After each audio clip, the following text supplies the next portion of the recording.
Emmanuel Salim Changawa anayejulikana zaidi kwa jina la Mkali Wao ni mgombea mchanga wa nafasi ya MCA wa Bamburi Ward kwa uchaguzi mkuu wa mwaka 2027. Wengi ambao wako kwenye siasa sasa hivi ni wale ambao wanajieza, unajua, wana belief kuwa uongozi ni ule uwezo wa kuwa unaweza lipa watu.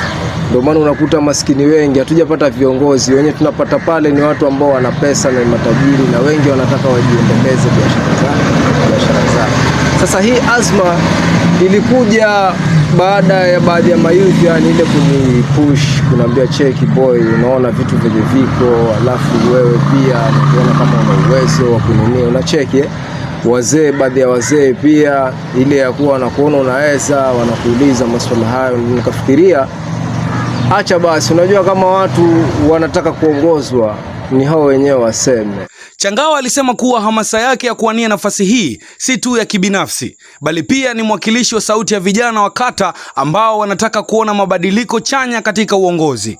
Alieleza kuwa lengo lake ni kuhakikisha kuwa masuala ya vijana yanazingatiwa na kwamba uongozi wa kata unalenga maendeleo ya kweli kwa jamii.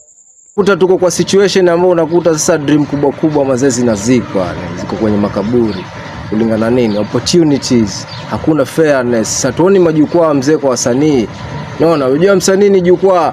Msanii usipompa jukwaa wewe sasa unataka ongea na nani? Unakuta majukwaa yenyewe yako ni social media, na social media kitambo ikulipe mzee. Hali za home tunazijua. Akiweka wazi changamoto zinazowakabili vijana, Changawa alikosoa vikali wanasiasa wanaopanga mashindano ya michezo kwa njia ya kuvuta wananchi. Alieleza kuwa mara nyingi mashindano haya hayaleti faida ya kudumu kwa wachezaji, bali zawadi ndogo tu zinazotolewa kwa muda mfupi. Alisisitiza kwamba matukio haya mara nyingi hutumika kama mbinu za kisiasa badala ya kuwa fursa ya maendeleo ya vijana na wodi kwa ujumla. Yaani player yule ambaye anacheza pale uwanjani ambaye ameleta umati wote, afadhali mtu ambaye amekuja na kahawa. Mwenye kahawa ataondoka na bango. Changawa pia alikemea tabia ya kutoa hongo au pesa kwa wananchi ili kupata kura. Alisisitiza kuwa vitendo hivyo vinaharibu demokrasia na uchaguzi huru na ni kinyume na misingi ya haki. Aliwahimiza wananchi kukataa rushwa na badala yake kupiga kura kwa msingi ya sera, maendeleo na mabadiliko ya kweli, akisema kuwa kura ni nguvu ya kweli ya raia katika kutengeneza mustakabali wa wodi yao. Tukija masuala ya kura, inamaanisha wewe umepewa chance ya kufanya uamuzi ambao uko sawa.